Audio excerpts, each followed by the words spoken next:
Today on All Things Geekery, I'm going to try to answer the question, how did I become an atheist? Check it out. Experiment Black Radio.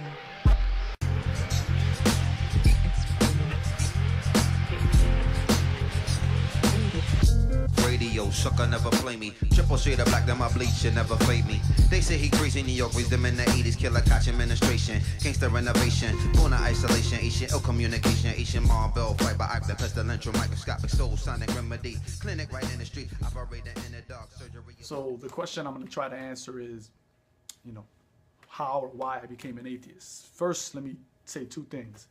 Number one, I don't speak for all atheists out there. I'm not some Afro-Latino representative for the atheists or the free-thinking community.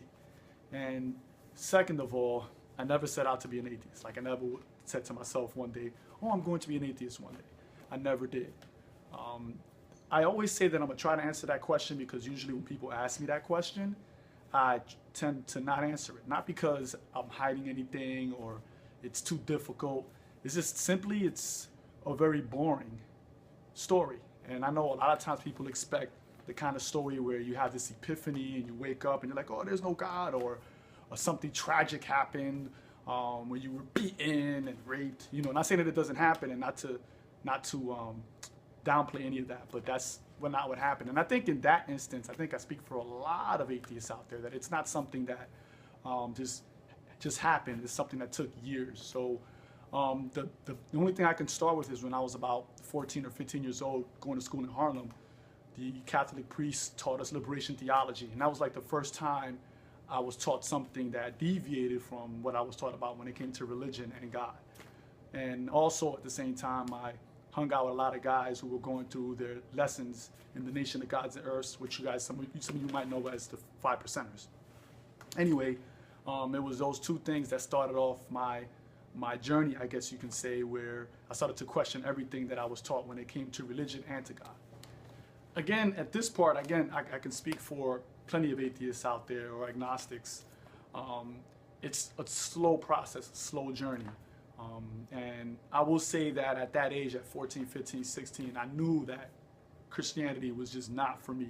Outside of the black nationalism that I was going through, outside of all those things, I just knew that it wasn't for me because it just wasn't adding up. So I did search, like, okay, what else can I find? And I studied several religions, not just the Judeo-Christian ones, and even thought about polytheism. And just, again, the math just wasn't adding up when it came to those things. People just told me things as they came along. I even went through a whole, period where I was, I'm spiritual.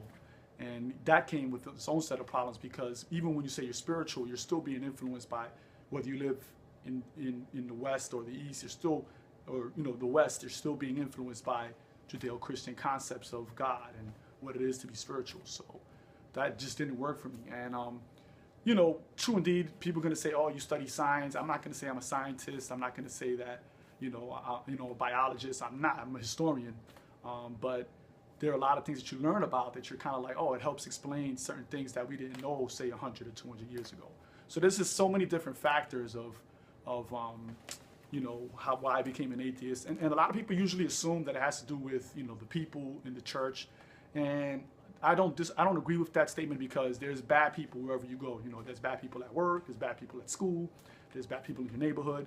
And just because they're bad people or not so good people doesn't mean that I'm gonna, stop working there or stop going to school there or stop living in that community. There's people that you're not gonna get along with anywhere. There's people that are gonna gossip. People gossip everywhere. People say bad things and do things to you everywhere. So that's never been an experience for me. To be quite honest, my religious experience was actually pretty cool. It wasn't oppressive. The Catholic priests and even the nuns were actually very liberal where I attended elementary and high school. So they actually taught me a lot. So, and actually really informed my activism. So I can't really say that experience was bad either. But the math just didn't add up. And then when you look at the history of it, as a historian, when you look at the history of Christianity, it really hasn't been nice to non-whites around the world and white people, to be quite honest. So when you put all those things together, you put all those in the mix, it's just something that I actually am fine living without, outside of not having to wake up early on Sundays. So in a nutshell, like I told you, it's a boring story. You probably can figure out what you want from there, but I have no issues. I'm not going to kill you. I'm not going to worship Satan or sacrifice children or eat babies. I don't do those things. An atheist is simply someone who has a lack of belief in the supernatural, whether it's angels or demons or God or karma. And there you have it. Again, this is Dan Trezzomi of All Things Geekery. If you have any questions about the topic I just discussed, or any questions or anything you want me to discuss in future videos, you can leave it down there in the comment section. If you got beef, if you guys want to argue with each other and call each other all kinds of names, feel free to do that. Just do it downstairs in the comments, and let's try to be civil, ladies and gentlemen. Thank you very much. Peace, and thank you for listening to All Things Geekery.